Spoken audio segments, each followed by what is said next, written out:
자, 이제 테마 1의 총칙 파트에서 세 번째 문제를 들어갑니다. 건축법상 맞는 설명은 몇 개인가 그랬죠? 다세대 주택과 연립주택은 공동주택이다. 맞습니까? 우리 건축법상 공동주택 종류죠. 아파트, 연립, 다세대, 기숙사까지. 요 네 가지. 그러니까 다세대와 연립주택은 공동주택에 해당이 되는 거죠. 맞는 지문이고요. 두 번째, 이게 용도 분류에 대한 문제죠. 일종 근성이라고 했고요. 일종 근린성활설. 테니스장이 나왔습니다. 400제곱이래요.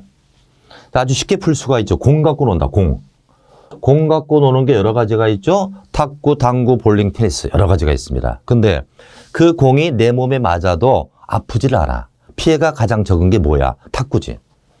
탁구장은 피해를 가장 적게 주니까 일종이라고. 이건 일종근생. 그 나머지 당구, 볼링, 테니스, 골프 연습은 피해를 주기 때문에 이종이라고 이렇게 봐야지. 탁구는 일종, 그 나머지 공 갖고 노는 건 이종이야. 그런데 탁구가 됐건 나머지가 됐건 그 규모가 500제곱 이상입니다. 500제곱 이상이면 이건 운동설이 돼요. 전문적인 운동을 하는 운동설입니다. 자, 그럼 보자고요. 테니스장 그랬으니까 탁구장이 아니잖아요. 그리고 400제곱이니까 500 이상이 아니잖아요. 그러니까 여기에 해당되는 이종이 되는 겁니다. 이종이 일종이 아니라 이종 그래야죠. 니은 번 틀렸고요. 또 같은 건축물 안에서 바닥 면적하게 400제곱인 부동산 중개사무소는 일종 근생 그랬는데요. 우리가 이제 합격을 하셔가지고 부동산 중개업을 할 거 아닙니까? 그럼 부동산 중개사무소를 구입할 거 아니에요. 그래서 이걸 좀 알아보는데 부동산 중개사무소는 규모에 따라 시설의 종류가 달라요. 부동산 중개사무소가 바닥 면적이 30제곱 미만이면 1종, 500 미만이면 2종이야. 이것은 바닥이 400제곱이니까 500 미만이고 이것은 2종이지 1종이 아니라는 거죠. 2종 근생 그래 맞습니다. 또 일반의 휴정과 기원은 2종 근생 그랬는데요. 1종과 2종을 구별하는 근거는 뭐냐면 피해를 작게 주면 1종. 피해 작게 주니까 규모가 작겠지. 그리고 우리 필성이 큰 거. 필성이 큰 거는 1종이야. 가까이 붙여야 되지. 근데 기원하게 되면은 의원과 기원을 비교하면 의원은 필성이 크니까 1종. 기원은 바둑두니까 필성이 작잖아요. 2종 좋습니다. 그럼 피해를 크게 주면은 멀리 떨어뜨려야지. 피해를 작게 주면 가까이 붙여서 1종이고 피해를 크게 주면 떨어뜨려서 2종이에요. 그럼 일반의 지점은 피해를 준다 안 준다? 일반의 지점은 음식 먹는 식당이죠. 식당이 우리 집 옆에 있으면 냄새나고 막 그러잖아요. 쓰레기 발생하고 피해가 크다고 보는 거예요. 그래서 일반의 지점은 피해를 준다.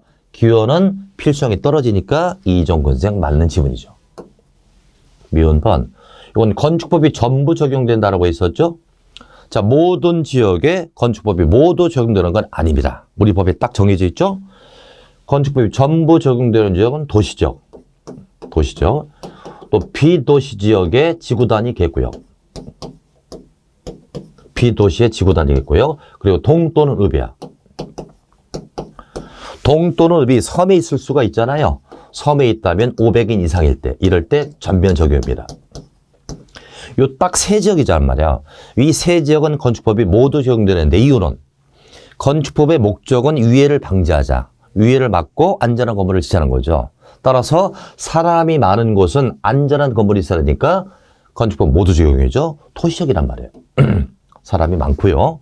또 시골로 가더라도 동 또는 읍은 돼야 사람이 많을 거 아니겠습니까? 그리고 체계적 개발을 요하는 곳, 체계적 개발이 필요한 것은 건축법 모두 적용됩니다. 따라서 비도시의 지구단위 구역은 신도시 개발지라고 그랬죠? 체계적 개발을 요한단 말입니다. 요 세계적, 도시지역, 비도시의 지구단위 구역, 동 또는 읍, 이건 전면 적용입니다. 따라서 비도시 지역의 지구단위 구역이니까 건축법이 모두 적용되겠죠. 옳은 지문입니다. 그래서 만든 것이 기역, 리을, 미음에서 세 개가 정답 되겠죠. 쉽게 풀 수 있는 문제입니다.